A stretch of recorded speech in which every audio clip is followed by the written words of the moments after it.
What's up? What's up? Okay, give me one sec, guys.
Oh, I closed out the music.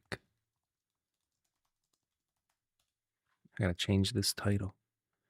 There we go. Okay.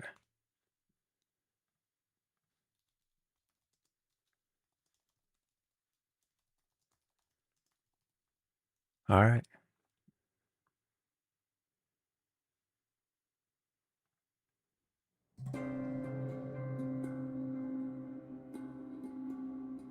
You know, I kind of like the Demacia music at the beginning, actually.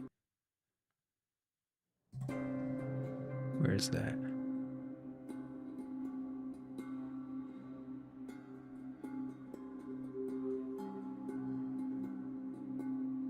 Let me just search it. Let me try Demacia. All right. That feels right. It feels competitive, you know? All right, let me pull this up.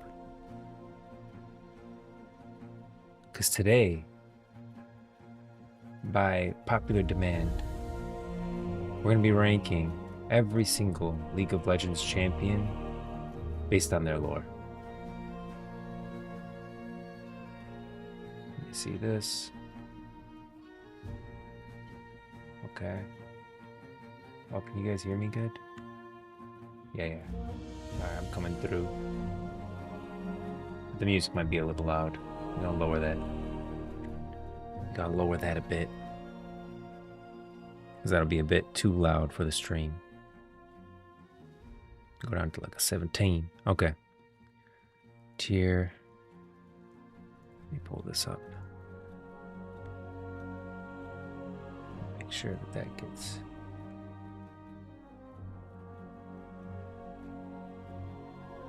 Okay. Source.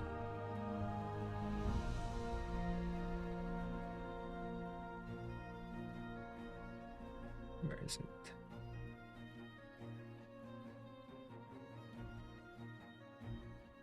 Okay.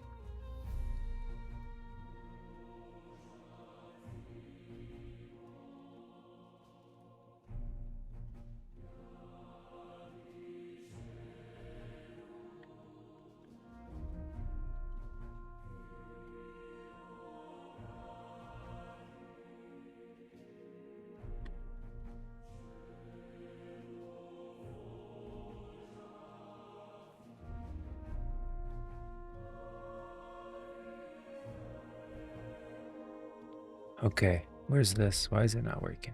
Let me pull this up. Tier.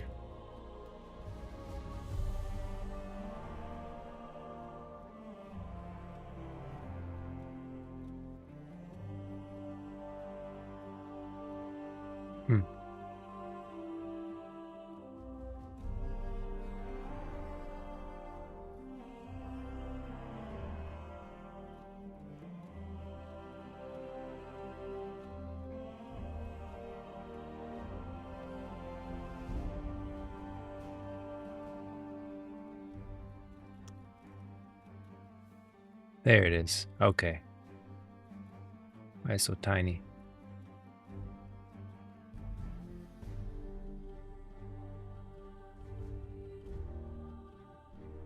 Mondays, I think, are just going to be the one that's hard for me because I don't have time during the weekend to like set up stuff like I do during the week.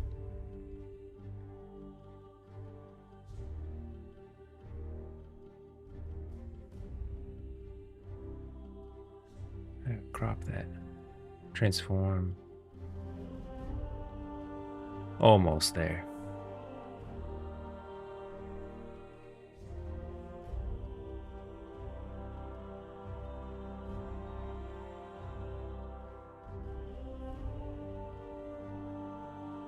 Okay. And then crop the right. Perfect. Okay.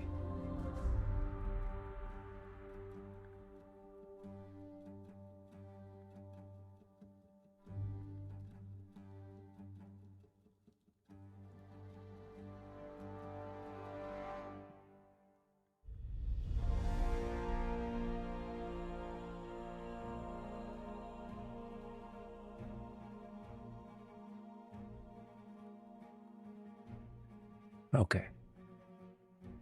All right. Good enough.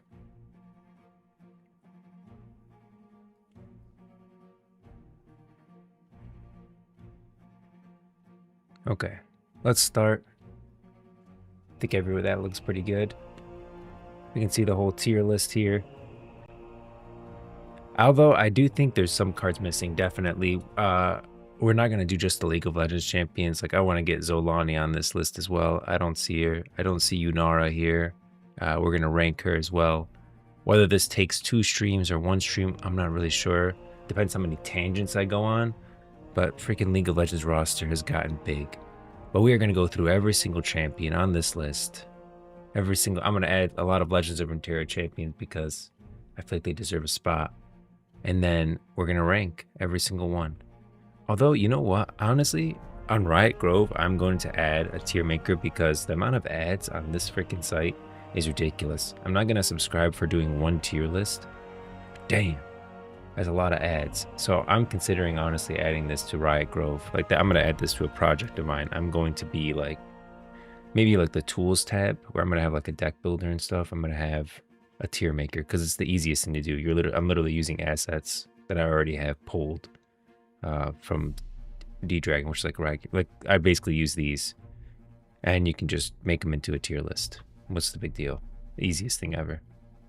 It's not even like very functional. Like you highlight, you can't even see the name. So first off, let me sort this by alphabetical. Let's talk Aatrox. Aatrox, I know I said he's not the most powerful Darkin. I don't think he is, right? I still think Rost is the most powerful Darkin. But do I think Aatrox is pretty powerful? Yeah. In terms of the scale of Runeterra, Aatrox is pretty freaking powerful, okay?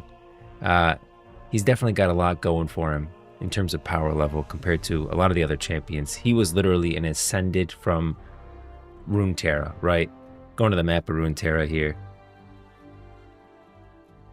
You know, he was the literal general, the leader of all the ascended, which were created by the power of the Sun Disk, which was created from the power of Aurelian's soul, siphoning his power through into mortals to ascend them to god level status, to fight some future war, which ended up being the Void. So yeah, he's pretty freaking strong when you get down to it. And a lot of the Darkin, and even the Ascended, when there was this Ascended God Warrior, including all the other Ascended, looked at him as their leader. He was the general in a lot of ways. So he's not just powerful, he's powerful on the level of powerful beings, because he's more powerful than a lot of Ascended and a lot of Darkin at the time. I don't think anyone's possessed more beings than Aatrox as well. Somehow this guy knows how to just continue to get more and more people to pick up his weapon, and there is a case to be made that every time he picks up someone's weapon, yeah, he's able to like possess them instantly.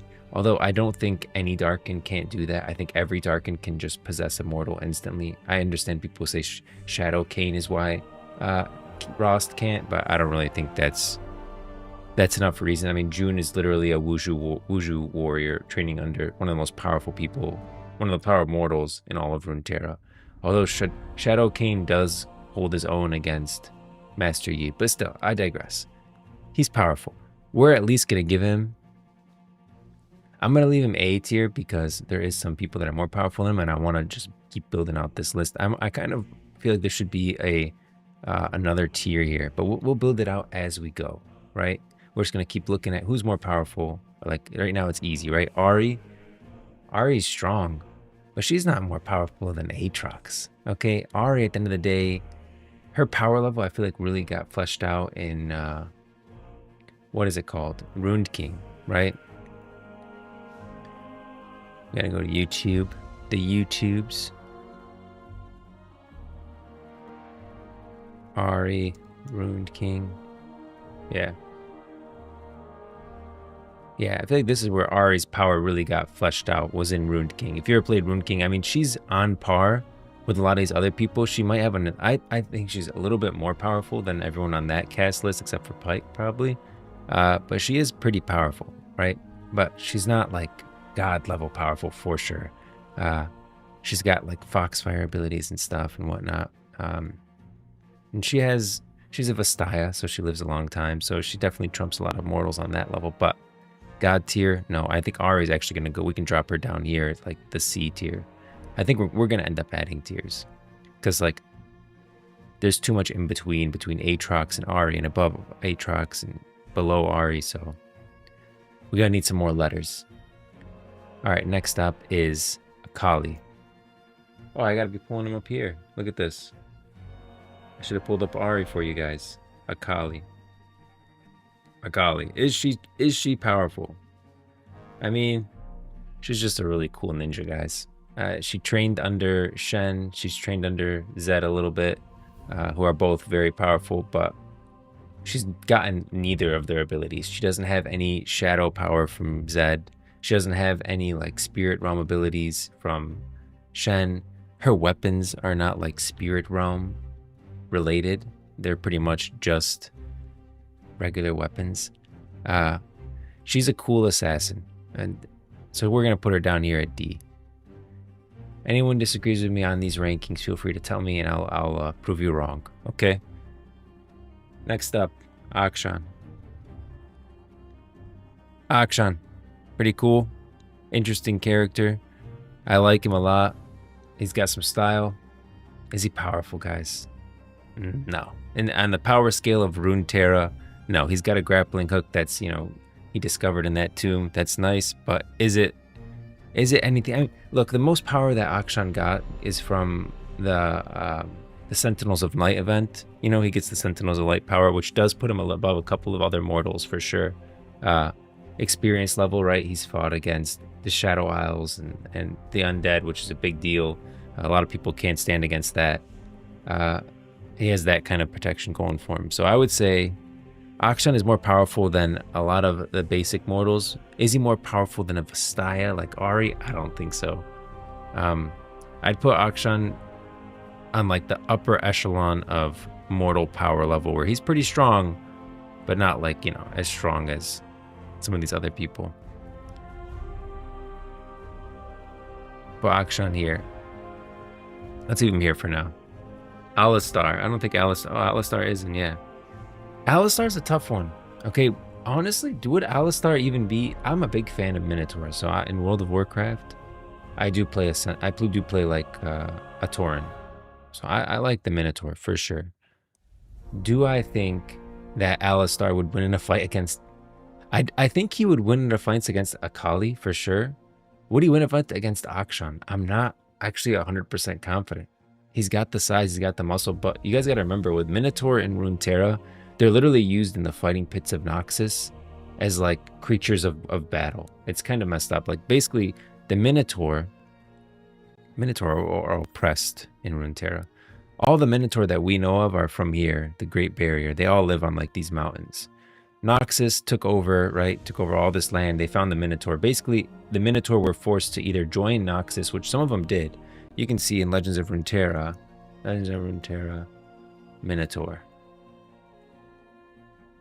You can see like a lot of Minotaur cards. A lot of them did join. Where are the cards at?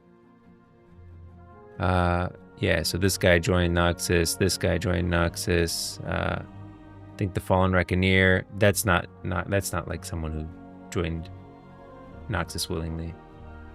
Yeah, so Minotaur these guys have all joined Noxus. Like, I don't care who wronged you or what you did. You need to make it right in the pit. You pay up front. There's no discount for sad stories. So yeah, maybe he was like kind of twisted by the battle, by the Reckoneer pit, which is what, again, where I said Minotaurs, a lot of them ended up not great. But yeah, Minotaurs were kind of oppressed just by Noxus. So could he beat a Shaddai Kane? I think that the images are getting cut off, right? Because I zoomed in so much. No, it looks all right. It looks all right. You guys can see it. Because I did cut it off because I didn't want the ads to show too much. But yeah. So would Alistar beat Akshan? Honestly, I'm going to say no, but he would beat Akali. But on the power level ranking, and I'm a huge fan of Minotaurs. Okay? Huge fan. I've played a Tauren in World of Warcraft since forever. They're not that powerful. Okay, they got a lot of muscle, not a lot of power. Amumu. Where's Ambessa? Bro, where's Ambessa on this list? This list isn't. Look at the title. Always updated champions tier list. My tier list will actually be always updated. We gotta add Ambessa. Ambessa profile picture, League of Legends. Oh wait, I'll just pull it from my site. Maybe. This might take longer than me just pulling it from Riot Grove, honestly. Where's Ambessa? See, faster. I'm telling you guys that my tier list would literally be better than this. This is honestly a garbage tier list, like Tool. I'm not happy with it. Too many ads. Not great. Not great user functionality. Okay, I added it. How do I submit it? Ambessa. Add additional images. I thought I did. Ambessa. Open. There she is. Okay. Ambessa. Is Ambessa powerful? I mean, she went up against the Black Rose for sure. She's able. I'll say this: when someone's powerful, when their power is based only on the weapons, it does knock them down a notch in my book. Like, their base power is based on the weapon that they're holding, and without that weapon, they drop. So like, it's like they scale so hard, you know? Like Ambessa, give her a Canik Rukern. Wow, you know, she'll go up against an army. We saw that in Arcane. Without it, she's just a really, really good fighter. Like, she's got no magical ability whatsoever, unlike her daughter Mel, who's freaking ranked up a lot. So I wouldn't put Ambessa too high on the list. Would she be higher than Akali and Alistar? Do I think she could kill Alistar? Yeah, I think she's more powerful than Alistar. Do I think that she could... Well, because I'm putting her above Alistar, would she be able to beat Akali in a fight? Honestly, I'm going to say yeah. I think Ambessa would beat Akali in a fight as well. Do I think she could beat Akshan?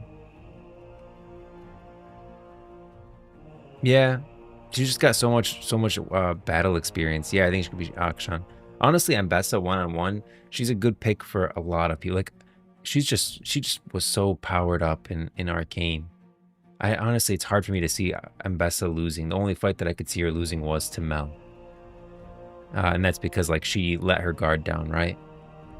Could she beat Ahri? I'm going to say no. She can't beat Ahri. We'll leave her there. We'll leave her there.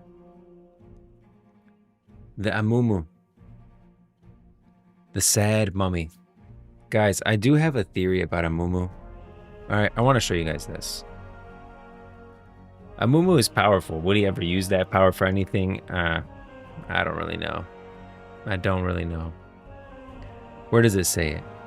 Legend claims that Amumu is a lonely and melancholy soul from ancient Shurima, roaming the world in search of a friend, doomed by an ancient curse to remain alone forever. His touch is death, his affection is ruin. Those who claim to have seen him describe him as a living cadaver, small in stature and wrapped in creeping bandages. Amumu has inspired myths, songs, and folklore told and retold for generations, such that it is impossible to separate truth from fiction. Now, Amumu supposedly is a Yordle. Now, he has a lot of the Yordle signs, right? He's got the 4 fingers. He doesn't have 5 fingers. He's got the big head. He's short. Amumu very well could be a Yordle. Now, what would be better for Amumu is if he's not a Yordle, right? Let's just assume for a second he's not a Yordle. He was once Prince of Shurima. I think I can just search Prince, right? A second tale whispers of another crown prince. There's another possibility for Amumu. A second crown prince once given to bouts of petulance, cruelty, and murderous vanity. In the telling, Amumu was crowned emperor of Shurima at a young age, and convinced he was blessed by the sun, he forced his subjects to worship him as a god. Okay, I think there's some cross there between Amumu and another character that we know out of Shurima, which I'll pull up here because it's really close to the top anyways. Oh, well, he's not in, actually. He's not in Wild Rift. What the heck? Azir.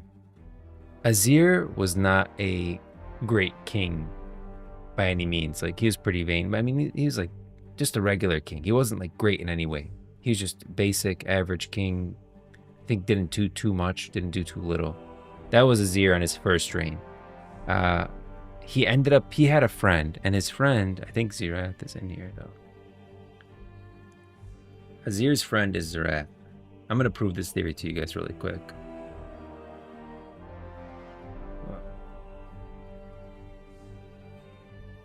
Where is it? Is Zirath not in here? Wow. A lot of people say Zirath. I don't freaking know, guys. Like, Zirath, Zirus, who really cares? I'm close enough. We'll leave it on Amumu. Azir's friend is Zirath. Zirath betrays Azir at the Ascension level and kills him. But Azir was the king, and Azir had a brother. When Zirath attacks the temple, like where Azir's family is housed at one point, I think that Azir's brother, right? We do say that his family was killed. Zirath kills Azir's whole family at one point. This is after like the failed ascension when they become ascended or whatever. Azir dies, Zirath dies. They're done. They're not really dead. Zirath goes into a tomb. I don't want to get into all that. Regardless, they ascend. Azir's kind of in a tomb for a while. Zirath goes into a cage, gets back out, kills Azir's whole family. Okay? The thing is that Azir kills supposedly Zirath kills Azir's whole family. Now, I have a theory that Amumu is not a Yordle, but actually Azir's little brother. And another prince of RUNETERRA, of Shurima. Supposedly the last prince of RUNETERRA. Why do I keep saying that? Supposedly the last prince of Shurima was Azir. And Azir goes into that tomb after the failed ascension and comes back out and now is the next prince in line. I think another prince that is kind of sad and alone and somehow with Zirath's magic was turned into this and is now walking around crying because everyone mistakes him for a Yordle rather than the prince that he was. And he lost his family to Zirath, and that's why he's so sad. And that's my theory for Amumu. Now, does that relate to his power level? No. No, it still places him as a young, small child crying. It actually makes him weaker because now he's not even a Yordle. And I'm going to place Amumu. Man, does he have any, like, attacks, curse the target, take additional... He can curse people. He can toss bandages. I mean... Curse of the Sad Mummy. He's just not... Yeah, I'm going to put Amumu, like... Will he lose a fight? No. Would he win a fight? No. No. So we're going to put Amumu down here. But I still stand by the theory that he is Azir's long-lost brother, and that's why he's so sad. Okay? Anivia. I don't think Anivia is in here. Yeah, she's not. We'll pull up one of her brothers. Where's Ornn or Volibear? There, we'll pull up one of her brothers. After all, Anivia is a demigod of the north, and she actually has some really cool lore with Anivia. Anivia is the reason for the Yetis. So you know Nunu and Willump? I think Nunu and Willump are in here. Where are they? Aren't the Wild Rift models so good? Nunu. There he is. So Nunu and Willump. Willump is a Yeti. If you notice, he's got like a lot of magical powers. All the Yetis did and do. Well, they did because there's not really very many left. The power of the Yetis, all the power of the Yetis, the magical power of the Yetis, which is actually the power that allows them to make true ice, which is True Ice is a big deal in the Freljord. If you don't know that, Lysandra wields Dark Ice. Then there's True Ice, which is good ice, and there's Dark Ice, which is bad ice. The True Ice is what we've used to imprison the Watchers. So if you go Watchers, Howling Abyss, where's that one story?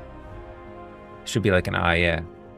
So one of my favorite stories in RUNETERRA is this one. I forgot the name of it, but as you can see the Watcher at the bottom here, I need to make it bigger because you guys can't see it.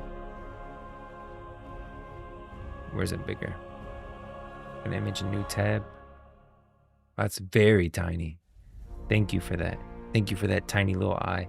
Oh, the eye in the abyss. Look, there's my video on it. It's a while ago, guys. So if you want to watch that, you can. But my mic wasn't very good. Why is it so tiny? Okay, this is a big one. You can see this eye down there. That is at the bottom of the Howling Abyss. So if we go to the Howling Abyss, or the map of RUNETERRA, I can just show you it here. This is where this is happening. You see this Frostguard Citadel? There's an abyss over here. It's not anywhere over here. For sure, it's somewhere over here, near Frostguard Citadel, somewhere around this area. There's an abyss with a bridge going over it, the Howling Abyss, and that's where the Watchers are located, frozen at the bottom by True Ice. And the Watchers are just massive beings from the void that ripped into our reality. So, pretty powerful stuff. They're frozen down there right now by True Ice is the only thing holding them back, which is slowly melting. It's going to be a problem. You can see how big this one eye is compared to this guy here. Big problem. The Yetis are the only ones we know who can create True Ice. And the reason they can create True Ice is because of the power of Anivia. Anivia gave them that power with the Heart of the Blue. If you never played, what's it called? Song of Nunu?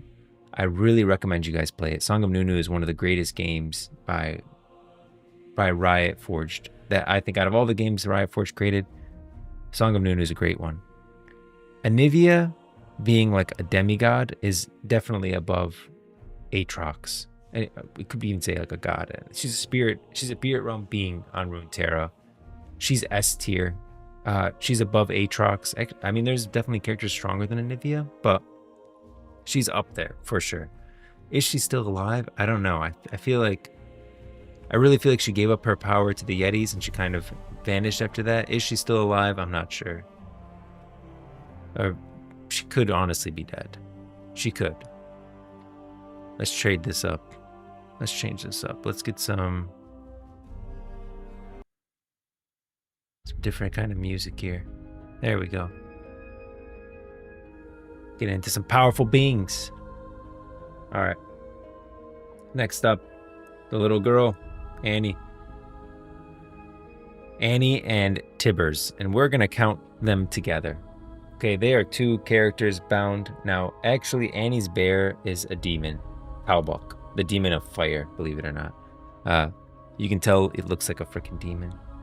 But yeah, Annie and her bear are, we'll count them as one. Should I count Talbuk as separate? If you count Talbuk as separate, you still have Annie. Annie does have magical abilities. It's not like she's just all from Talbuk, but a lot of her strength does come from Talbuk. She's still a mage in and of her own right. Now, would Annie's magical ability still manifest in fire if it wasn't for her Talbuk? I don't know. That's a conversation for another time. But Annie with Talbuk is pretty freaking powerful. Talbuk is... Okay, you guys know Atakan? Atakan and Talbuk were both demons that served under Mordekaiser. Let me lower this. This is still a little too loud. I'm going to lower this a tad. I'm going to go down to like a 10. Alright. They both served under Mordekaiser. So Mordekaiser, you could say, is definitely more powerful than both of them. Possibly, if you assume that they served him under without free will, which definitely Atakan did. But it's still a demon of fire. I would definitely put Anne with Talbuk. Would I put her above Ari? Yeah, I'd put her above Ari. Yeah, I'd put her at like a B. She's not as powerful. I don't think... Man, no, she couldn't be Aatrox. A demon could not be Aatrox. I don't think so. No, no. No, we're going to put her at a B. Yeah, because now I'm thinking fiddlesticks and stuff, and then we'll start talking about demons. Like, would I rank her that high? No. No, I put her at a B. She's powerful, not as powerful as, like, Aatrox. Definitely not a Nivea level, but I think she could beat Ari in a fight. This we're talking lore-wise, right? Not just in-game. Yeah, we put her there. Aphelios. He's not in here. But he is a Lunari, so we'll pull up this right here, Diana. Okay, Aphelios. Aphelios' whole thing is with his sister.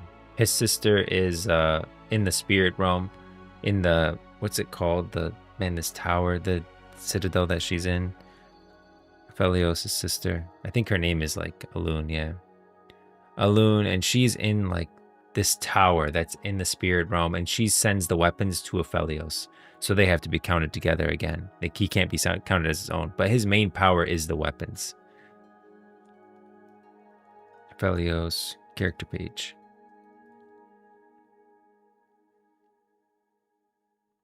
Yeah.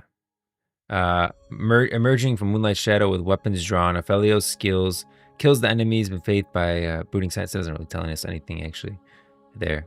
But yeah, I wish I could see what's it called again? It's like a weird name. Alun. Maybe if I search Alun. Battle raged. Yeah, there was a big battle. That's how it all happens. She gets chosen and ends up sent to that castle in the spirit realm. I don't know. Anyways, the main thing is that Alun sends the weapons to Aphelios from the spirit realm. Pretty powerful, definitely powerful than most mortals. Could definitely kill all of these guys. I think he's more powerful than Mbessa. Would he be able to beat Ari is the question. That's like a different story. Ari is pretty powerful. Would he be Anne?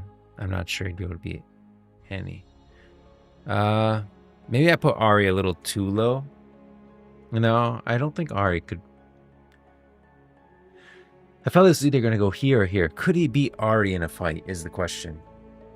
According to his lore.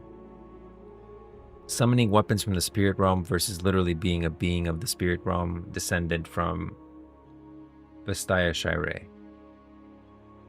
It's tough. It's tough. A being that took the power of the spirit realm into themselves versus a being that is transported weapons from the spirit realm. I'm going to put Aphelios here for now. But Aphelios might move. Aphelios might move ahead of Ari. I'm not 100% sure about Aphelios yet. Okay. He's an iffy one. Ashe.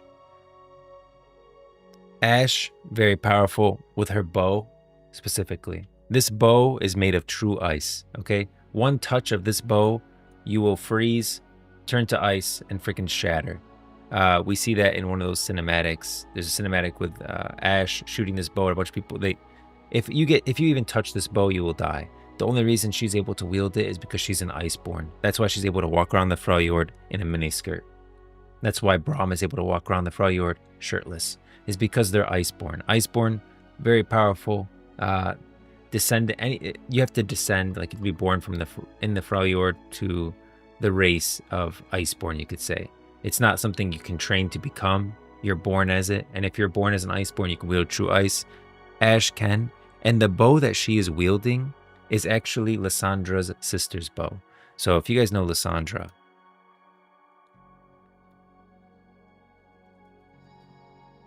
you guys should know Lysandra. If you know anything about League of Legends, you should know Lysandra. Lysandra is very powerful. She has two sisters. Had two sisters, Avarosa and Serilda.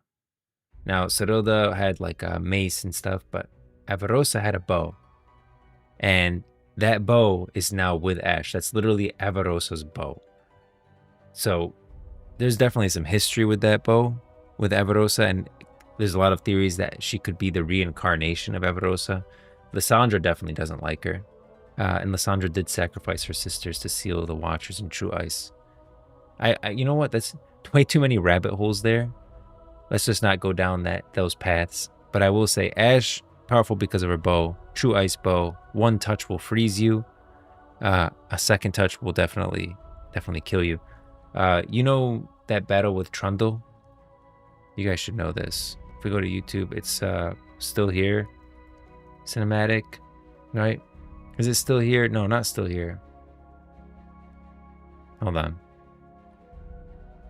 Just to give you guys a power of true ice, an idea of it. Where is that Noxus cinematic? Where's it? Welcome to Noxus or something? Not this. You guys know what I'm talking about? There's that one where he fights Trundle. It's not these. It was after Sanuzal.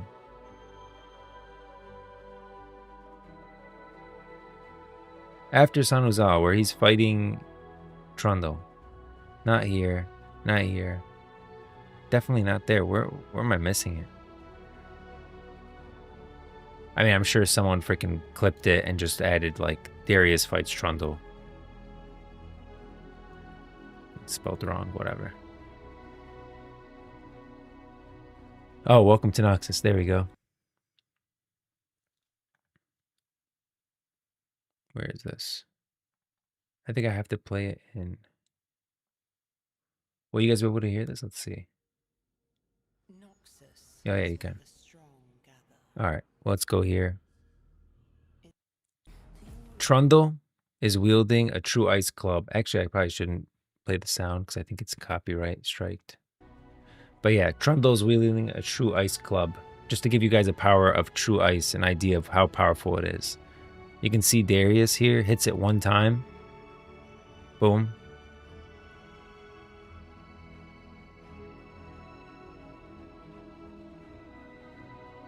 Okay, here we go. Boom. His weapon literally starts to freeze. That's the power of true ice. And look at this. Look how it carries forward to the point that he has to let go of his weapon. He's not even holding true ice. He's just holding a weapon that touched true ice. Okay, true ice. I mean, I hope one day, you know, we go into the Freljord and the Rider MMO and start battling. We have to, like, fight Lysandra at some point, and we start crafting with true ice, perhaps making weapons that can hold this power of Anivia. But as of right now, only Iceborne can wield true ice, and it's powerful, right? Like, his weapon touched it, froze, and now is just sitting on the ground, and it eventually will shatter towards the end of the cinematic. But yeah, here we go. He picks it up again, and look how painful it is just to hold it. Yeah, and literally hits him, the weapon just shatters. True ice, very powerful. Ashe literally has a true ice bow from Anivia, Lysandra's sister. Would I put her above Anne? Actually, I'm Annie. Would I? Man, I don't know. Would she be above Annie? Talbuk is very powerful. I mean, you can't argue. I mean, look at, you guys got to see Talbuk. Talbuk is a freaking beast. Talbuk and Legends of Runeterra. Look at this guy. Look at this guy. Oh, maybe I'll go to the, is it, if I go to Anne, I know it's related to the Anne. Anne, Legends of Runeterra. I always call her Anne, it's Annie, I know. I know, it's a habit. Okay, it's short for Annie. But where's the Talbuk card? That's not it. Did anyone link it? Did anyone say related to Talbuk? There is a Talbuk Legends of Runeterra card. Oh, there you go. Talbuk. Okay. Demon of Fire. Literal Demon of Fire. This music isn't fitting the demon vibes, I know. Let's go here. This one will fit. Cause we're in Noxus at this point. Yeah, literal Demon of Fire. Not weak for sure. It'd be an Ice versus Fire fight. It'd be cool to see. We'll leave Anne here for now. Would she be above Ashe? I'm gonna put Annie above Ashe just because Talbuk is it'd be easier to separate Ashe from her weapon than it would be to separate Annie from hers, which is, you could say, is Talbuk. So I'm gonna put Annie above Ashe. Aurelian Soul. Just when I flip the music to what works. Just when I flip the music to what works, it doesn't work again. Let's do this one more time because we got Aurelian Soul. Arguably, easily make a case the most powerful character in RUNETERRA, bar none, not comparable, okay?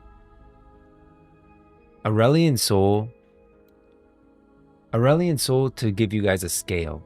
Have you guys ever seen there's a cinematic, they remade it, hold on, Aurelian Soul cinematic, I'm sure it'll come up. Yeah, Finality. I'm pretty sure this is it. I did like a deep dive of it. Okay. Look how big Aurelian Soul is.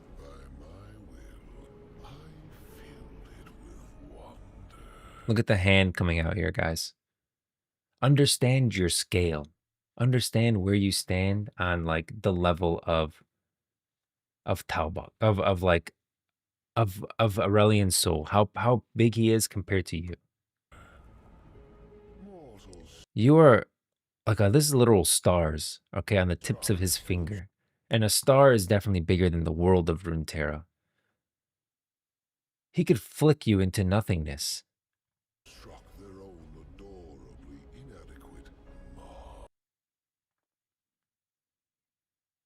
Guys, Aurelian Soul is definitely, I understand he's playable in League of Legends, all right? That's not to scale. He is definitely one of the most powerful characters in RUNETERRA. He's also literally fought the Watchers and won, by the way. And the Watchers, so he could definitely defeat the Watchers in our realm. But could he defeat the Watchers in the Void? That I'm not so sure in their realm. But in our realm, which is arguably Aurelian Soul's realm, he definitely wins. Would I put him above Aatrox? Obviously. Would I put him above Anivia? Obviously. He's definitely one of the most powerful characters in RUNETERRA, bar none. He created every single sun. He's the reason that you exist, like RUNETERRA exists. And he's the main advocate or main adversary to the Watchers, who's the biggest threat to RUNETERRA. He is the antithesis to the Void. So you have the Void on one side, which is the Watchers, and if we ever go up against the Void, you'd want Aurelian Soul on our side. He's the only one that's ever fought them and won. There was like a whole story about it. If you watch my video on like Aurelian Soul, the most powerful character in RUNETERRA, I go over his whole story. But yeah, Aurelian Soul, very powerful. I don't think Azir is in Wild Rift. He's not. We can go to my theory that his brother is a Mumu, and that's why he's so sad. Everyone thinks he's a Yordle. He's not. He's Azir's brother, guys. I hope that theory proves to be true. Azir can literally make sand soldiers. Azir is an Ascended, but like I would rank him above a lot of Ascended just because of his ability to literally create sand. Like every Ascended God Warrior, which they all come from, if you go to the map, again, Ascended come from here, right? The Sun Disk. Now, it's one thing to be raised by the Sun Disk into an Ascended God Warrior, which you have characters like Nasus and Renekton. You can pull them up.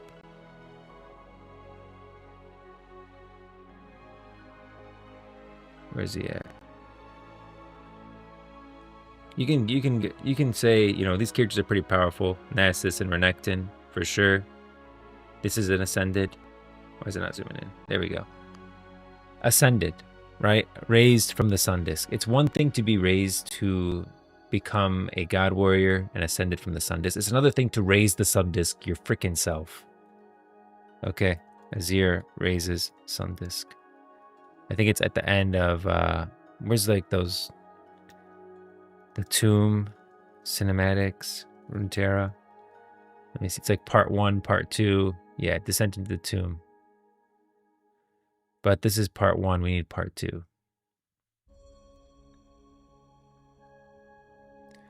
Descent into the Tomb, part 2.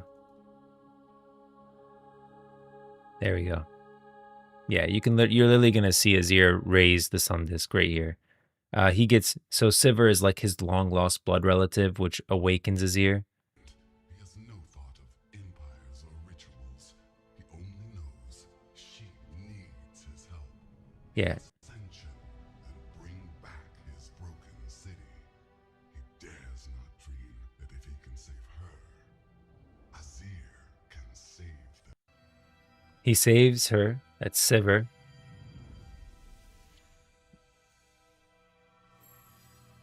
Let me raise this up a bit so you guys can hear it.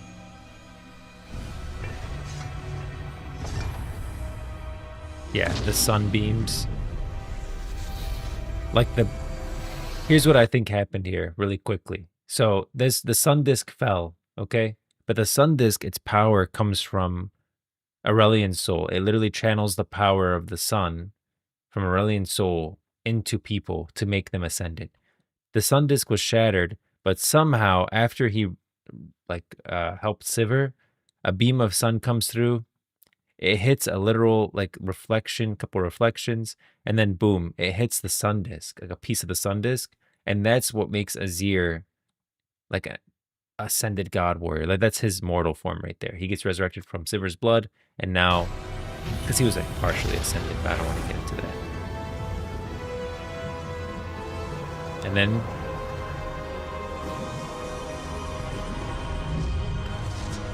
that's probably how the ascension ritual looked for every single ascended.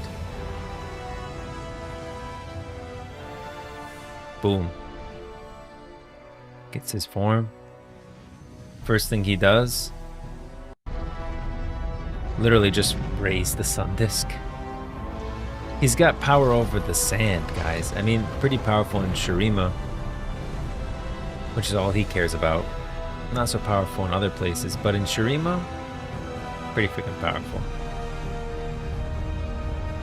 Yeah. Yeah, we're gonna put Azir. Now, is he more powerful than Aatrox? Honestly, I'm gonna say, yeah. I think Azir. So as long as they're in Shurima, right, full of sand, Azir will win every time. Azir can definitely create sand soldiers. I don't think he has to be in Shurima to do that. Maybe he has he can still create those sand soldiers elsewhere, but in Shurima, surrounded by sand, no, he'll dominate. I think even outside of Shurima, he's pretty powerful.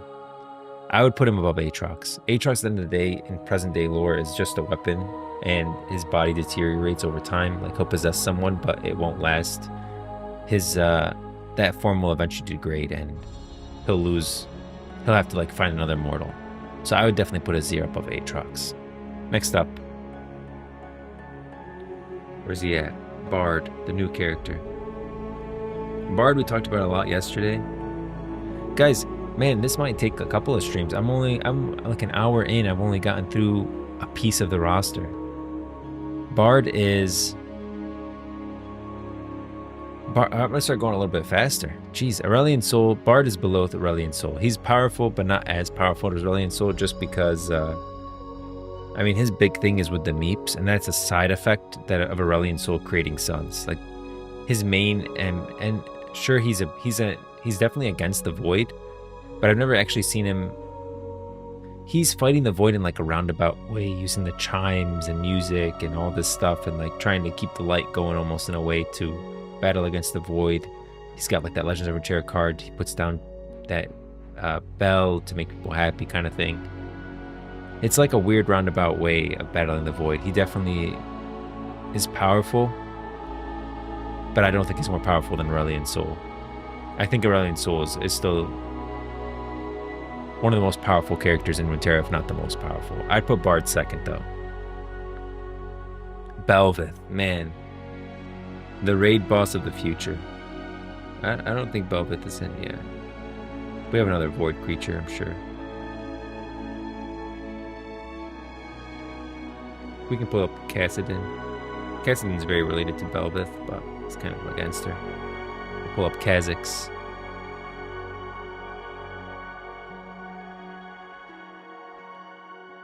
Where's Belveth theme?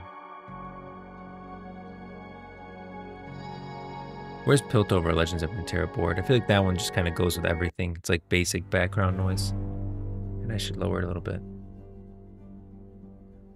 So are only 3 Ascended alive right now? Or do you think there are more who just haven't been introduced? What up, Jan? No, there's more. There's more than that we know of. Xerath is an Ascended. Isn't there another one? You do have Renekton. You have... I know you're thinking of Nasus, Renekton, Azir. We have Xerath. Or Xerath, whatever people call him. Is there another Ascended? If you count the Darkin as Ascended, which technically they are Ascended, they're just a darker version of them, then we have a ton of Ascended just running around. But Ascended in their original form, you're right, there's only 3. There's Nasus, Renekton, and Azir. Xerath is kind of like a corrupted version of the Ascended because he technically wasn't supposed to be Ascended. He took that... Azir, during Azir's Ascension ritual, Xerath pushes him out of the way and takes the Ascension, which is why he's kind of like a corrupted Ascended. He's not really in his correct form. So yeah, I'd say 3 are currently alive as they should be. Belveth, though, Belveth is going to be a raised boss for sure. Belveth is just a raid boss waiting to happen. She's got the Lavender Sea under her. She's literally a combination of an entire devoured city. We see her go against Kaisa and pretty much taunt her, saying that she's inevitable. She is against the Watchers. She's not like a regular Voidling where they're just servants of the Watchers. She intends to beat the Watchers and beat us and create a world of her own making. I'd put Belveth above a lot of people. Believe it or not, I'd put Belveth above Azir and Aatrox. Yeah. Now, Belveth is really strong. Belveth is going to be a raid boss for us way down the line. She's a great raid boss. Yeah, she's powerful. Very powerful. Yeah, I put her there. Blitzcrank. Blitzcrank machine. I mean, I feel like Blitzcrank is honestly not that great, not that powerful. Blitzcrank, lore page. I don't know too much about Blitzcrank. I haven't created a video on him or anything. Never read too much on his lore. A behemoth of burnished metal, steam, and crackling electricity, Blitzcrank walks the streets of Zaun in a tireless effort to improve the Undercity and give aid to those in need. Created to descend into the most caustic and dangerous of environments in Zaun to dispose of harmful waste. They have evolved beyond that, they have evolved. Oh, so there's a couple of them. There's a couple of these guys. I didn't know that. They have evolved beyond the bounds of their original programming thanks to the genius of their inventor and the mysterious power of Hextech. Okay. I mean, Hextech is pretty powerful. There's a couple of them. I wouldn't put him above any of, like, I wouldn't. Yeah, I wouldn't. I honestly think even, am I ranking him too low? Am I ranking him too low? I feel like Alistar could pick this guy up and snap him in half. I'd put him here. I'd put him there. Yeah. Brand. Brand is really related to Rise and the world runes and that whole story. Rise is an extremely powerful character, right? One of the most powerful characters in RUNETERRA. But he does defeat Brand a couple of times, and it's not an easy battle for him. Like, it's a struggle. Brand is strong, and Brand's whole goal is he basically lost his mind and just wants to get the world runes now to get more powerful. So I would say, like, Annie, sure, she has Talbuk. This guy's like actual fire. Would I put him above Aatrox? Yeah.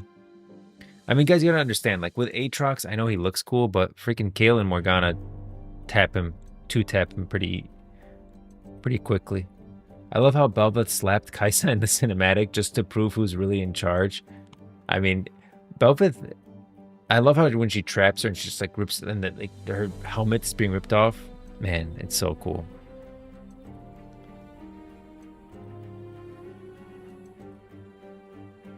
It's such a good cinematic. Yeah, all that will ever be.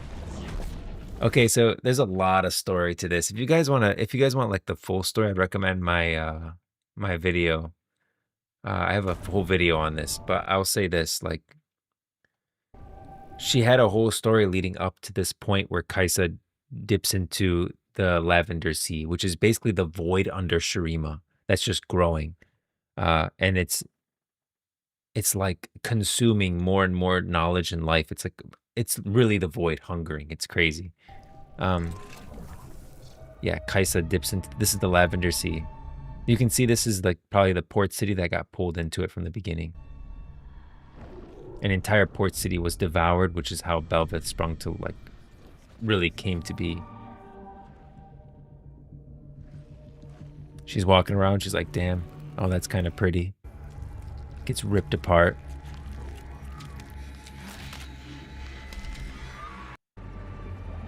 And Belveth appears.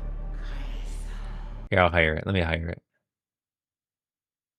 Let me raise up the volume. What are you? I am everything the void has consumed. And just as I devoured this city, I will devour your world.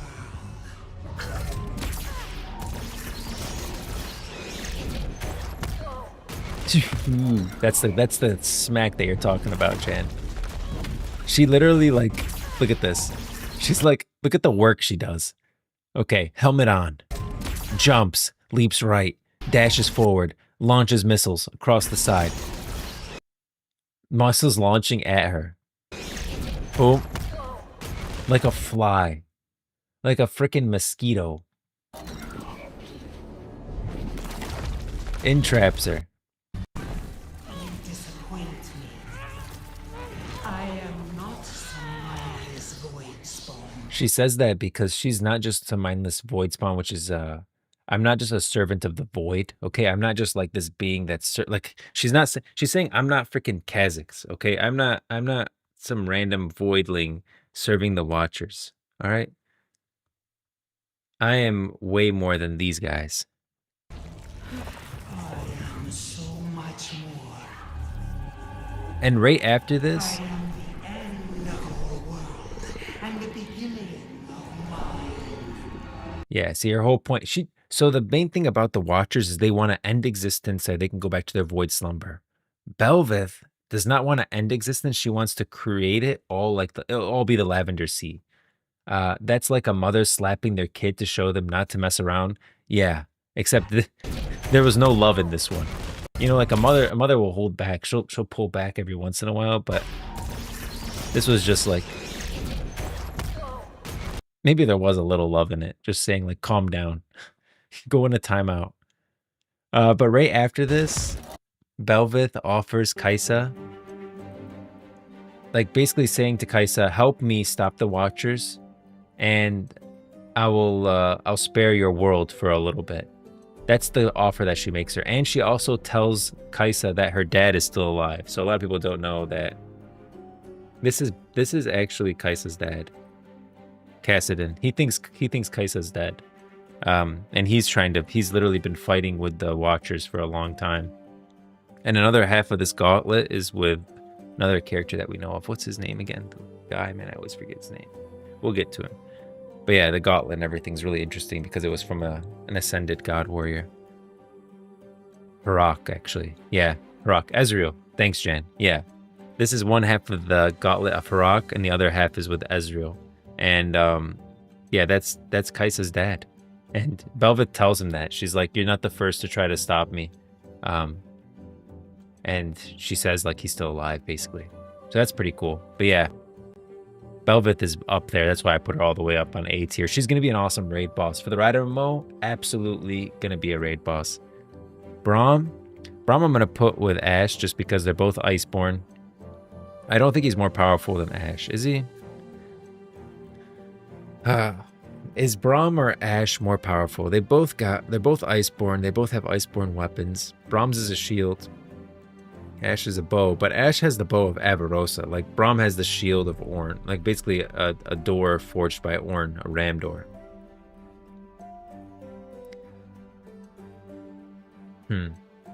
But see, is Braum's shield an Iceborn weapon? I don't know, because it's just a door. I feel like, where does Braum's ice come from, right? Ashe has the Avarosa's bow, and a lot of times Iceborn wield Iceborn weapons, like Trundle wields a mallet given to him by Lysandra.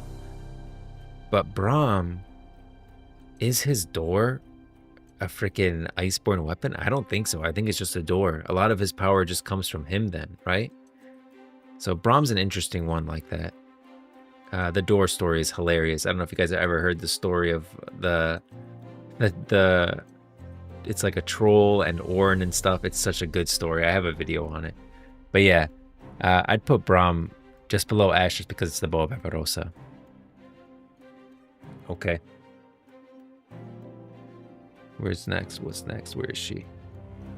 There she is, Caitlyn. I'd be surprised if she wasn't in Wild Rift. They usually hit the arcane characters quick in just about every game. Wouldn't be surprised if Caitlyn makes her way into 2x KO. Caitlyn, heck of a shot. Weak as heck. Guys, Caitlyn, sure, we'll put her ahead of Amumu because I still believe Amumu is just a child. Is she stronger? Man, I'm so bad with names, guys, in case you haven't noticed. Is she stronger than Akali? I would say no. Caitlyn, from a distance, she would win. Sure, if Akali's like all the way in the distance. But Akali did train under Shen and Zed. We're little ninjas. So I don't think Caitlyn will be able to see Akali coming. I'm going to put Caitlyn all the way at the bottom. Camille. Camille is a Hextech-infused police officer. Yeah. Is she stronger than Caitlyn?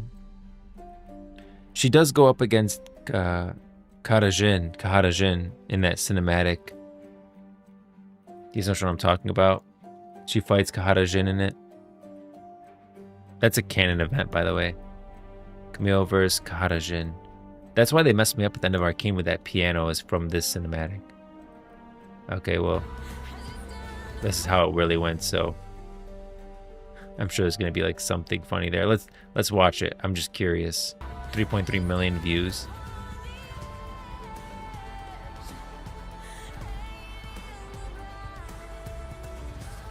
It's got to be with the trap, right?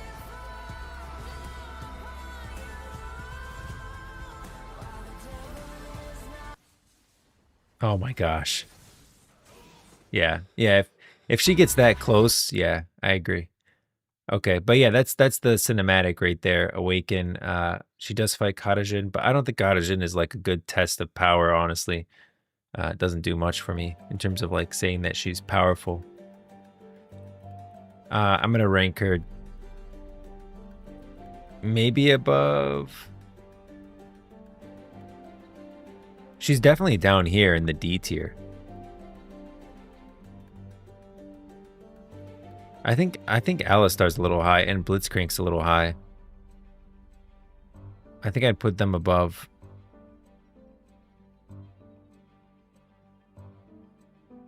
Would I put, man? It's the D tiers that are tough, guys. It's always the D tiers that are tough. I would say C for Camille. C? I don't know, but which Shiva would have beat Akali?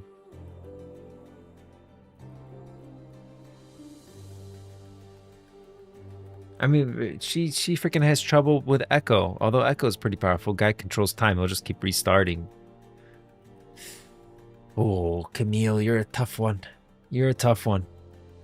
Is she stronger than Akali? Okay, let's talk it through. Akali trained under Zed and Shen, but she's got no actual powers. One hit, that in terms of like durability, Camille is definitely more durable. I think Akali would lose to Camille. Yeah.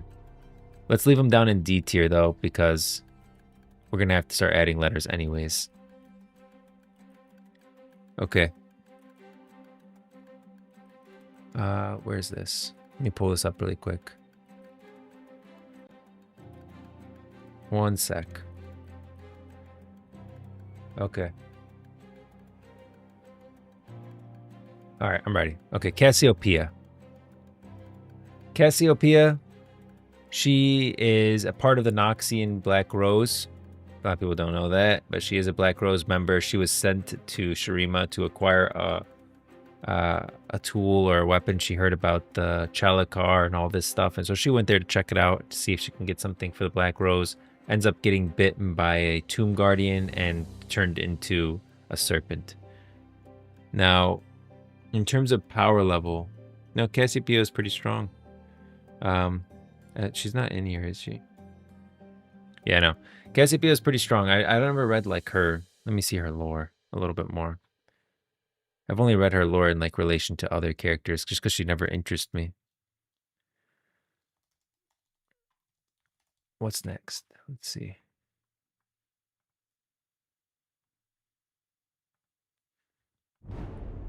Cassiopeia. Yeah, the youngest child of General. Okay, I know all that. Outraged and disgusted by her husband's betrayal. I read all that.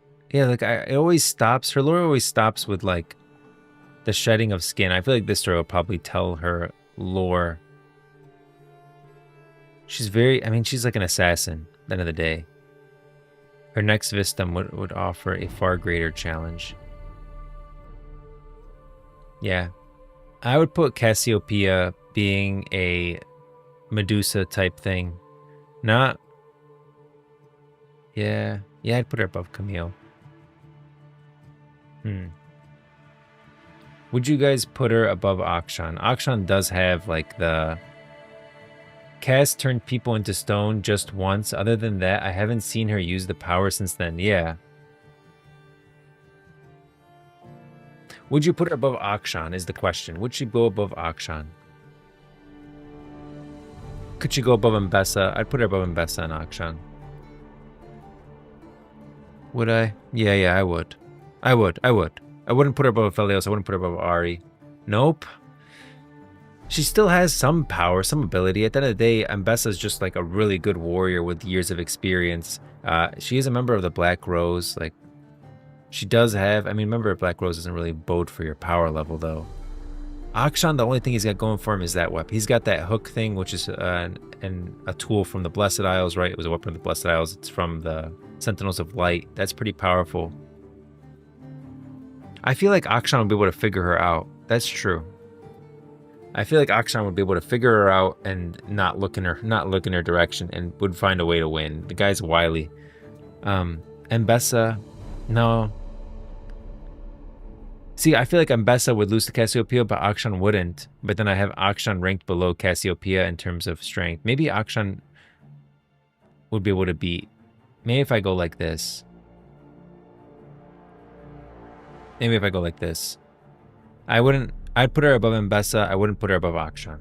Let's go there. And I think Akshan, maybe I could have put him above Mbessa. Yeah. Yeah. Okay. I don't see, I don't see Cho'Gath and Wild Rift.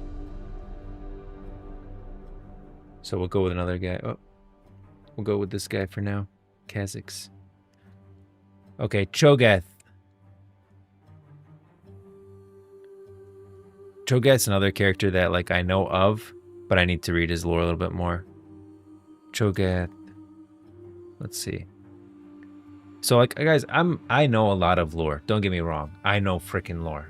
But there's always that one character that someone knows, like some nuanced side comic that I never looked into that has this one script portion that reveals this character's true power. So I'm gonna need help to make like the perfect ranking list. For Cho'Gath, from the moment Cho'Gath first emerged into the harsh light of RUNETERRA's sun, the beast was driven by the most pure and insatiable hunger, a perfect expression of the void's desire to consume all life. Cho'Gath's complex biology quickly converts matter into new bodily growth, increasing its muscle mass and density and hardening its outer carapace like organic diamond. When growing larger does not suit the void spawn need, it vomits out the excess material as razor-sharp spines, leaving prey skewered and ready to feast upon later. So Cho'Gath is just a voidborn, and I don't even feel like he's... Well, for scale, he's pretty freaking big compared to like these humans over here. Looks like, I don't know, some Demacian guys maybe. So scale-wise, he's big. He definitely would... Let's put him... Let's start putting him on the list. He's just a void spawn at the end of the day. But he's just massive in this picture. But I feel like that's the only thing he's got going for him. Like, if he's not that big, which he looks very big in the picture. That's the only picture I know of him. There's not a lot of images of Cho'Gath for scale. If he's that big, right, I'd rank him high. If he's like kind of regular size, I'd rank him pretty low.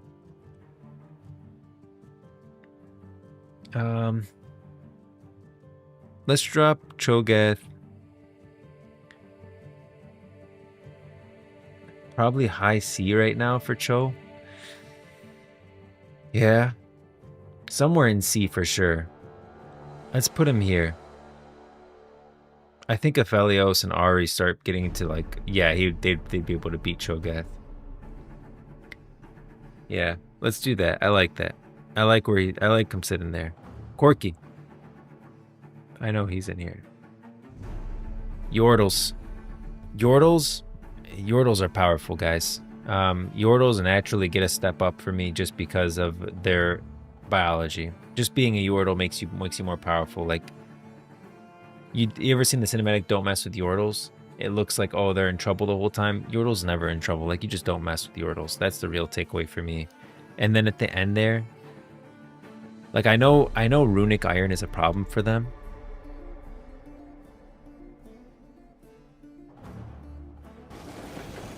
Okay. So this cinematic, they're going to save Teemo. Look at this. A double cannon. Oh. Okay. This is all of them trapped in Runic Iron. So Runic Iron is for sure a problem for Yordles, but that's pretty much their only weakness. Isn't he kind of weak?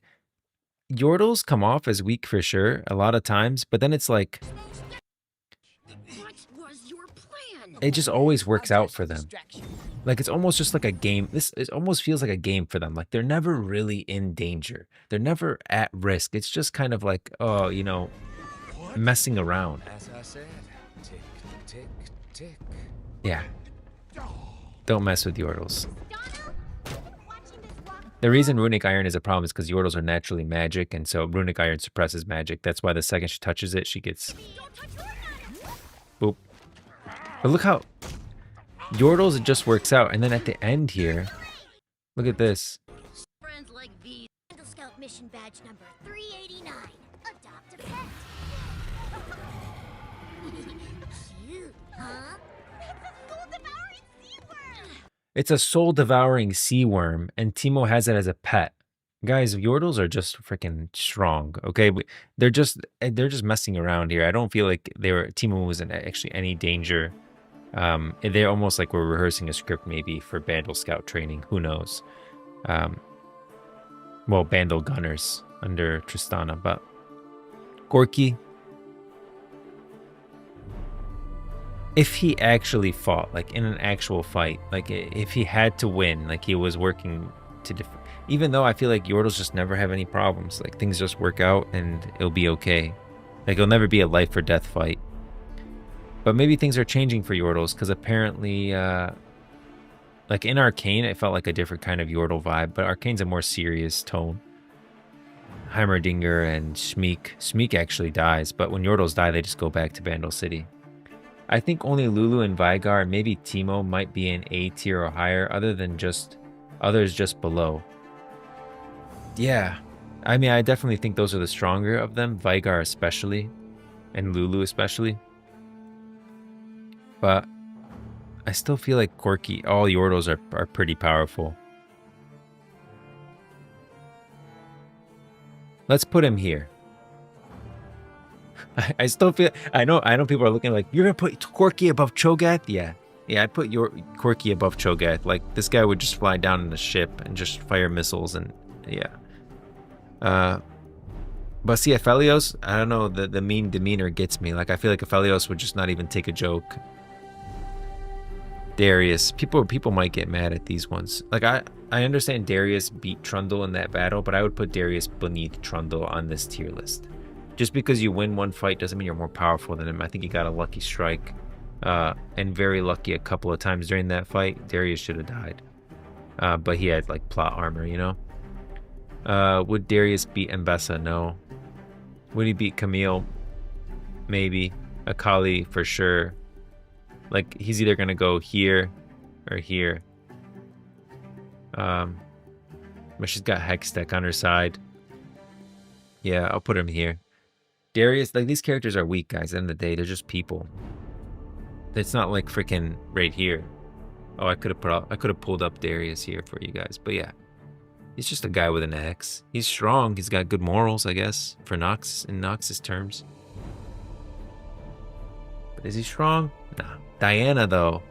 Diana is an aspectual host. D for Darius. Yeah. I think we're going to end up adding a letter. How do you even add a letter to this? Clear rows, delete rows, add row, below. You need like an E that's coming up pretty soon. Maybe not yet, but we're going to end up doing it. Diana. Diana is a host, an aspectual host, specifically for the Silver Sister. Sisters. Leona being the other. So, these are the Golden and Silver Sisters. You can see them right here. Leona is embodies the Silver Sister, and Leona embodies the Golden Sister. Diana embodies the Silver Sister. And the way you become an aspectual host is by climbing to the peak of Mount Targon. So if we go to Mount Targon right here, the tallest peak in Runeterra, you can see it glowing right there. In order to, most cases, not all cases, sure Zoe doesn't do that, but in most cases like Tariq, Leona, Diana, you have to climb to the peak of Mount Targon, and then an aspect may choose to merge with you. Now, I have a theory about that not being a good thing and how much actual control these people have, and if they're actually still themselves post-merge. But yeah, she's pretty powerful. Okay, she battles against the Void in one story. Diana's up there. Diana is A or S for sure. She even beat Leona. Yeah, I would put Diana above Leona. Would I put her above Annie? Yeah. I mean, Ash on the day she goes to loses her bow, she's done. I wouldn't put her like above Aatrox or Brett or any of these guys or Azir. We definitely would put her above. She's here. She's either like here or here. Dr. Mundo. Actually, one of my favorite characters. Dr. Mundo. I wish Dr. Mundo appeared in Arcane. He's such an awesome character. So Dr. Mundo, I do have a theory that the guy who licks that head, man, I don't even remember if I could. I hope I can pull it up. Guy licks head in Arcane. Would that bring it up? Yeah. Okay, guy licks head. Wow, okay. This guy, I had a theory that he becomes Dr. Mundo. He's in Silco's gang. Right here. Look how wily he is. Look how he licks the head. Look at his eyes. Like the way his eyes are always kind of all over the place. He just kind of like gives me Dr. Mundo vibes, right? I feel like he may become Dr. Mundo. Where's the Zon Legends of Runeterra board? Let's pull that up. Play that one next. Yeah. There we go. Yeah, he just gives me Dr. Mundo vibes.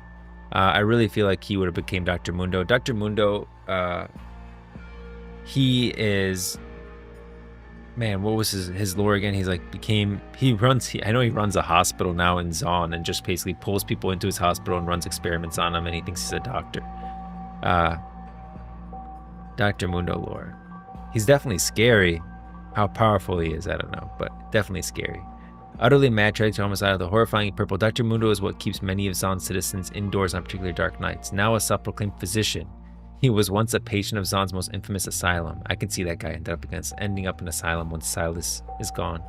After curing the entire staff, Dr. Mundo established his practice in the empty wards that once treated him, and began mimicking the highly unethical procedures he had so often experienced himself.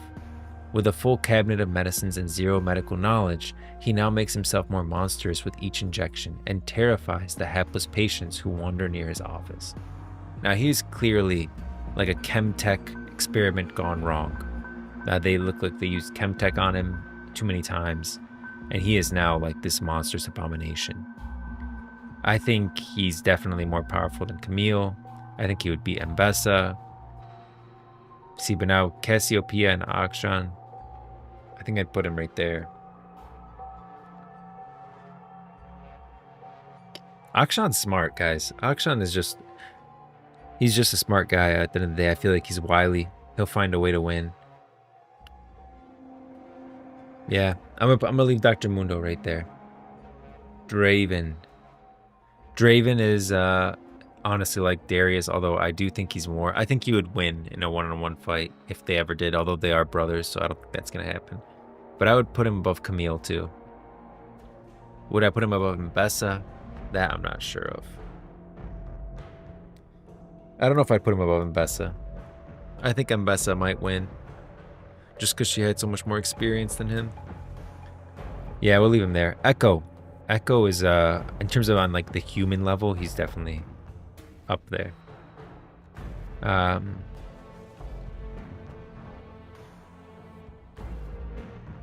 Yeah. Not, man. I think Corky would give up. He'd be fighting him and just be like flabbergasted that Echo did the same thing so many times and finds a way to beat him every time. Yeah.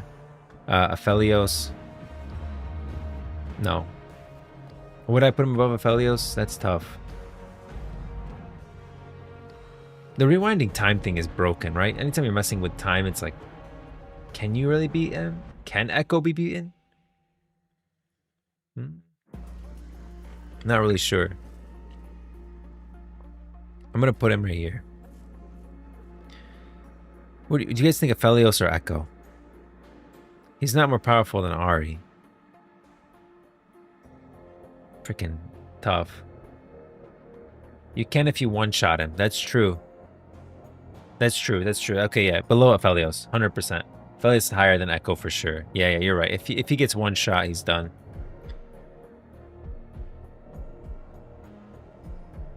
That's fair. Okay, at least I don't see her in Wild Rift. But she's literally fighting Katarina and almost losing, and Katarina is just an assassin.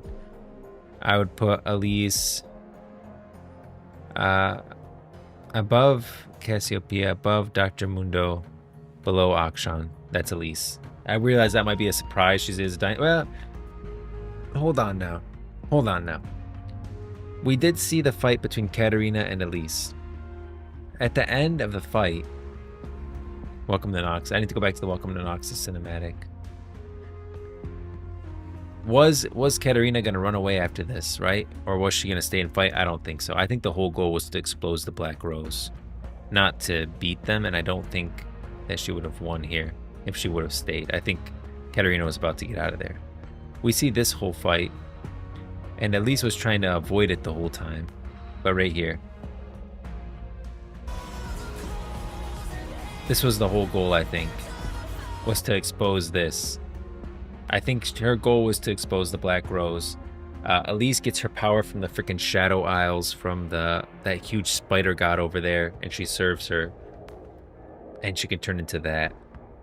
Yeah. Yeah, I don't think Katarina was gonna stay for that fight, and I think she would have lost. So we're gonna put Elise. I don't think Akshan could beat her alone. Cho'Gath,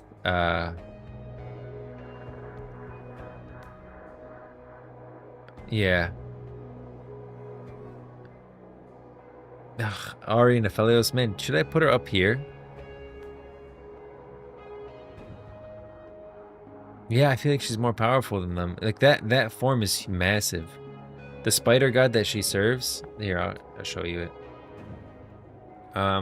It's like Shadow Isles, Legend of RUNETERRA. What is it called? I think it's I always forget the name of it. I'll show it to you. The Vile Maw, thank you. Thanks, Jen. Yeah, Vile Maw. Yeah. This is the spider god that she serves, which is basically a giant spider. It's gonna be a raid boss one day in the Ride MMO, and it's scary as heck. But yeah, this Elise went to the Shadow Isles looking for a power for the Black Rose, ended up coming across the Vile Maw, and the Vile Maw, rather than kill her, chose to make her a servant and told her, bring me food, basically. And so Elise goes back and forth between, by the way, LeBlanc knows about this, but Elise goes back and forth between the Shadow Isles and Noxus, because LeBlanc values that Elise can go to the Shadow Isles freely. So Elise goes to the Shadow Isles, gets drops off food from Noxus, literally people, from Noxus for the Vile Maul, and then takes weapons and stuff, whatever she can find that's valuable, apparently, back to LeBlanc. That's like the deal that they made. Like, LeBlanc provides the Vile Maul with food, Noxians, and in return, Elise can go to the Shadow Isles and bring back like weapons and stuff. Although how much, Elise definitely serves the Vile Maul more than she serves the Black Rose at this point. But yeah, I'd put Elise.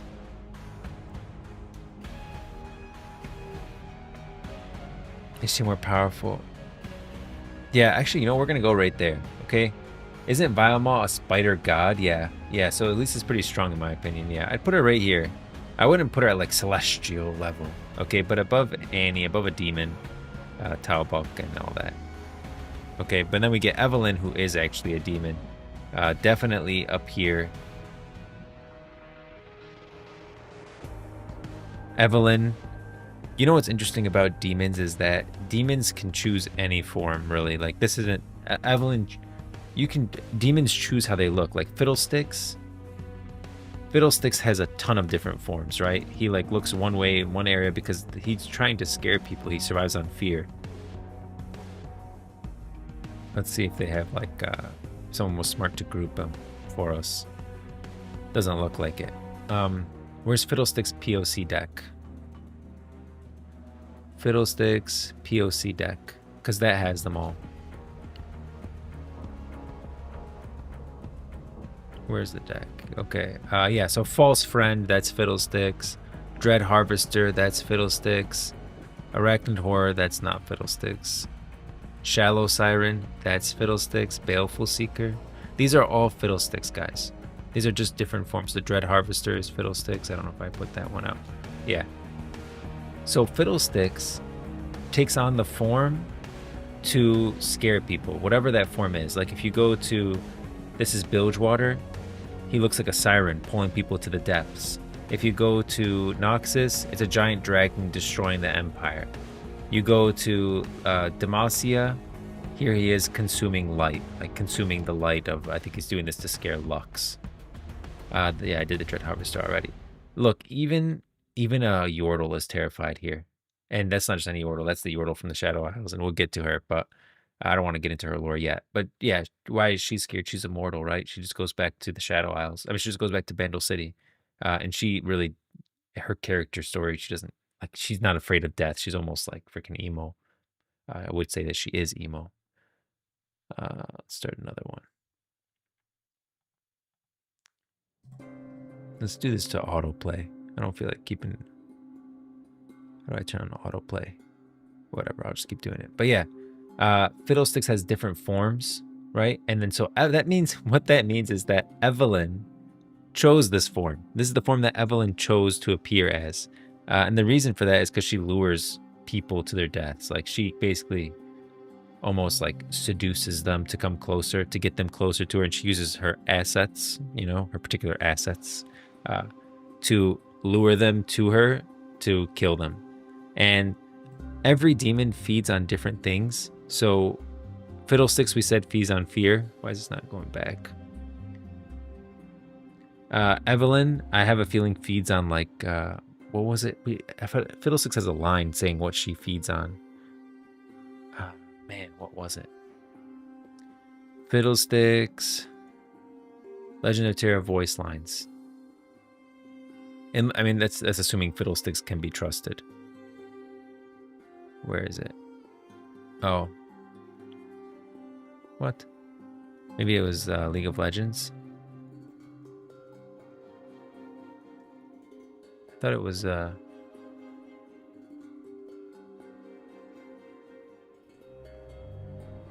Evelyn. Agony. Okay. Yeah, Evelyn feeds on agony. Yeah, agony. Good job, Jan. Yep, agony. So Evelyn feeds on agony. And so her goal is to like lure someone to her and then torture them almost. You can see her doing it in their splash art. Yeah. She doesn't like to kill people too fast. She likes them to like have hope, you know, believe things are good, and then torture them basically and then kill them. It's pretty messed up. But yeah, so she feeds on agony, and so she chose this form to do it, to lure people to her. Is she more powerful than Talbuk, who's another demon, and Annie? Yeah. Is she more powerful than an aspect? Absolutely not. I would put her here. I'd put her right here. Underneath Diana, but after Elise. Heyo, what up, Straw Hat? Oh, Luffy. What's going on? Both are greater demons, though. I mean, technically, it's possible. I do think that... So we have that one document, like demonology chart. We have... Oh, that's going to bring up so much random stuff. I assume that everything that I search is related to RUNETERRA, and so Google should know that by now. Where is it? This is pretty much the only lore that we have, like, that's related to demons in any way. And we know that there's 10 demon kings. And we have this. We know that there's 10 demon kings. How do I make this bigger? I mean, geez, this is wrong. This is definitely wrong. Because Fear, Fiddlesticks, not all the demon kings fall under there. And we know Fear is on the outer ring. Yeah. I have that. That's so small. Oh, that's pretty big. Is there like a demonology, wiki, League of Legends? I'm sure that will have both. Universe, demonic. No? Okay. Where's that other one? That's the image of it, guys, but it's too small. It's too small. Whatever. I mean, we're just going to use it. I'll just zoom in. It's not like it has that much detail in it anyways. That's Fiddlesticks on the outside. And these are the only pieces of demonic lore that we have where we can help us understand demons. And it's from Noxus. And we don't even know like the exact person that it's from. It's just from some people that were studying demons. But yeah, you can see Fear up here. We know he's a demon king, right? Fiddlesticks is one of the 10 kings. You release all 10. We know another one is Joy, and we don't know where Joy is on this chart. We know there's 3 bigger circles, so there's someone even more powerful than Fiddlesticks. And we know it's from Noxus. Yep, Demonologist. Have you noticed the Blanc E was the same sigil as that of the 10 rings? Ooh, I did not know that. I'm going to look at that. The 10 rings is, by the way, what he's referencing is that Joy. So the 10 rings... No. You're referencing this? The 10 kings? Yeah. There's the 10... No, that's the 7 rings, the 7th layer. That's what the Joy is. Okay, I got confused. Anyways, you have Fear, which is one of the 10 demon kings. We know Joy is another one. We don't know which are the 3 major ones in the middle. But we know that as you go higher, it gets more specific. So Azakana are lesser demons. They feed on like a specific piece. So for example, if we're under Fiddlesticks Fear, an Azakana would feed on the fear of being alone, right? Or the fear of losing something. Very, very specific. And the higher you go, the more broad what the demon can feed on is. And the more that they feed, every demon starts as an Azakana and grows. So even Fiddlesticks started as an Azakana, but kept growing. Until now he can devour all kinds of fear. And so what you'd see here, like all these things underneath Fear, would be lesser demons. So we do see Bliss and Frenzy and Delirium and Nightmares and Secrets. So Secrets we know is, man, I'm getting into like demonology and stuff, and that should be like a whole separate section that we talk about that, like a whole 2 hours of just demonology. We can do that maybe tomorrow if we get through this ranking. But yeah, so like for example, Secrets, we know that that's Raum, who's fused with Jericho Swain.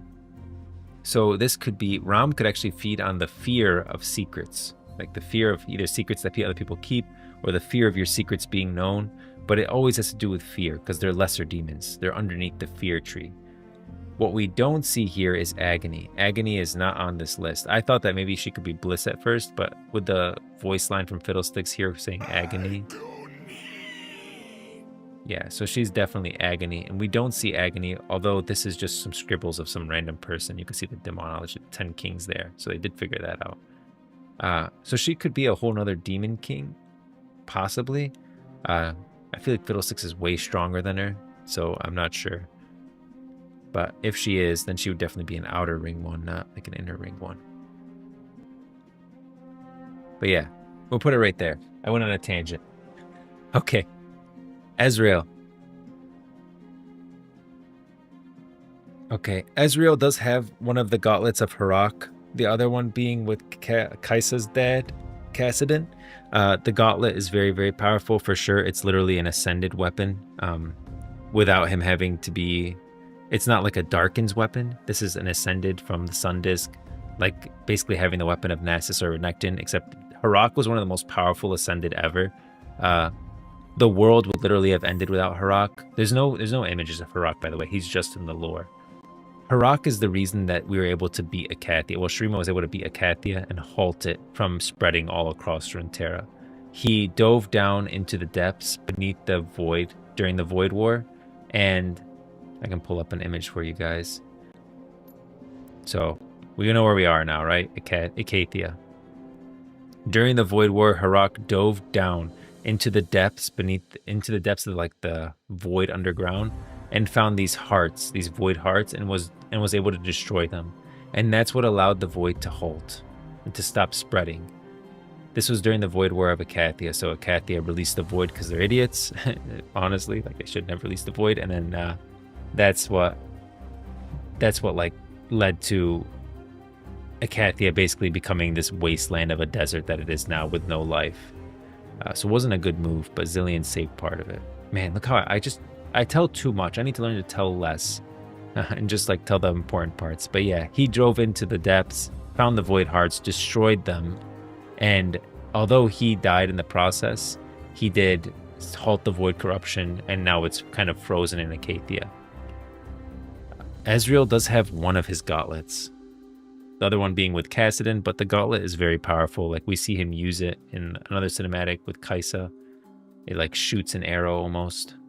So where would he be? Gauntlet of the Ascended.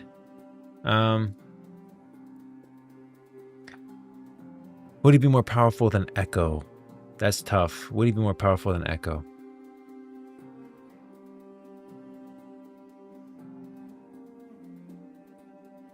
Ezreal, that's a tough one, honestly. I wouldn't put him above Aphelios. I wouldn't put him above Ahri. Definitely not above Ahri. Isn't he a mage also? I don't think he's a mage. I think he's just all of his power comes from the gauntlet. I don't remember anything about him being a mage in his lore.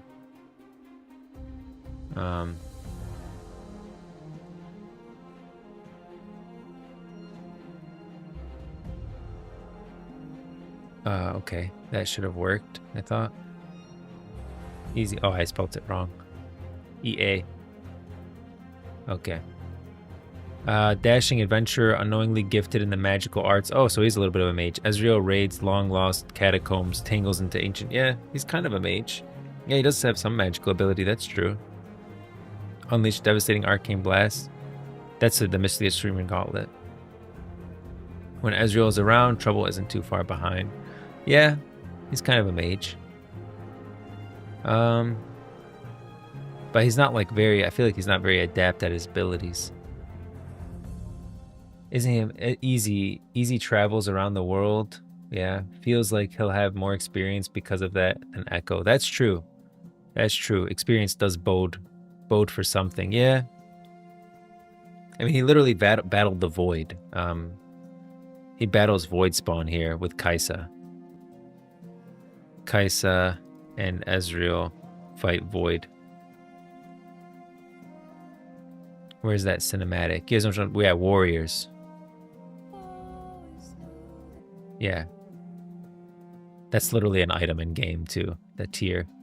Yeah, it summons the Void, starts running. Kaisa comes in, saves him. Ezreal's about to leave, dip with the item, and then he summons. There's the Gauntlet of Harak. Boom. So maybe it's like a combination of him and the Gauntlet. But yeah, I mean, look at this. He's quick. He's quick, he's got some speed. That's for sure. Definitely above Echo. Lower than Aphelios, higher than Echo. Yeah, yeah. Yeah, let's do that. Okay, Fiddlesticks. Ooh, ooh, ooh. Ooh. More powerful than Belveth. Look, guys, Fiddlesticks at the end of the day is a demon king, okay? That's pretty powerful, okay? One of the 10 demon kings.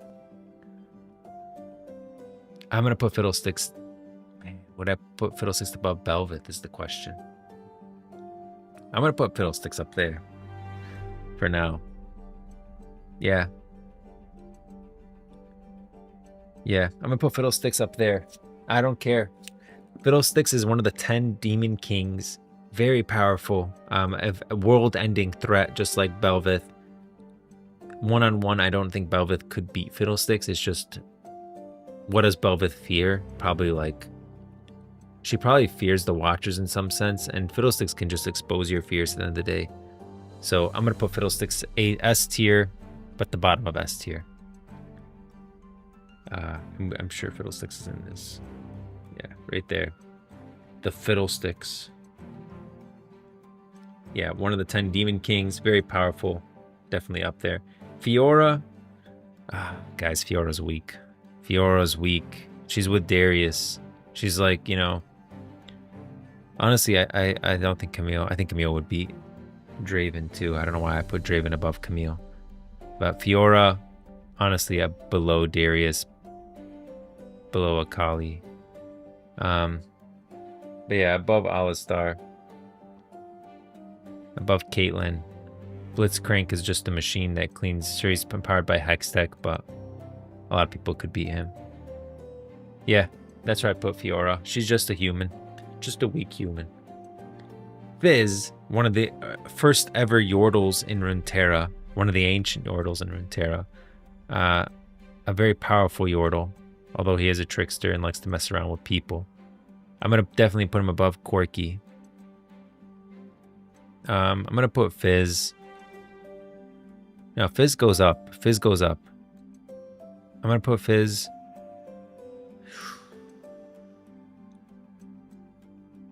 Yeah. Yeah. Would Fizz be able to... I feel like Fizz would beat Talbuk if he's close to the water. And he would lose to Talbuk if he's in, like, inland. Draven above Darius? You know what? Yeah, I would put Draven above Darius. Just because Darius is powerful, but Darius is not... I feel like Draven is a better one-on-one fighter. He fights in the fighting pits all the time. Like, he literally threw Riven her weapon to fight her in the pits. That's how confident and, like, powerful... I feel like Darius is the better fighter. I mean, Darius is the better leader, but Draven is the better fighter. One-on-one, if they actually went all out, I think Draven would win. I think his weapon is better. And I think he is just overall the better fighter, but Darius is more like leader, initiative, and, you know, the embodiment of strength in Noxus, and that's why he's picked to lead. But, yeah, Draven would go above him. Nah, Darius solos. You think so? The best RUNETERRA lore channel. What up, Sam? Imagine other 3 primal demons stronger than Fiddlesticks. I honestly can't think. I know, right? Like, what's more powerful than fear? And again, like, that's just stuff written by a demonologist in RUNETERRA. So, in demonologist in Noxus. So, it could not be accurate. Maybe he is one of the 3, but assuming this is accurate, I'm not sure what the top 3 primordial, like, fears are. Because they have to be something more concentrated than that, like something more broad. But I feel like fear is so broad. Doesn't Draven have to run around after his axes? If he throws them. He doesn't have to throw them. Yeah, this seemed like a spot of contention, guys. But you know who isn't a contention? Galio. This massive behemoth. Is he in... yeah, there he is. The Galio. This guy. The good thing about Galio is he literally is made out of petricite, and so any magic will be nullified against Galio. And so for Galio, and this is the last one I can do because I do have a meeting at 9. I got work. I got work life. But Galio, I'm going to put him... Where would Galio go? You gotta remember he nullifies magic. I don't think Elephant. I mean, I'd put Galio there. Is that too bad? I mean, you guys have seen Galio to scale. Like, look at this guy. Why is the image so small? Let's go like this. Galio.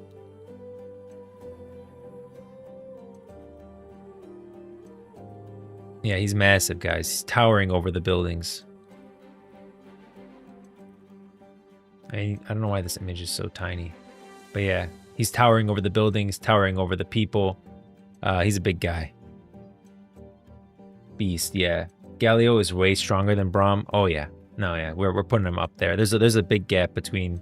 There's a big gap in B. We're going to end up adding letters to like... It's going to be like B minus, B plus. Yeah. All right, guys. I do have a meeting at 9 o'clock. So we're going to have to finish this probably in the next stream. Hopefully we'll be able to finish the tier list.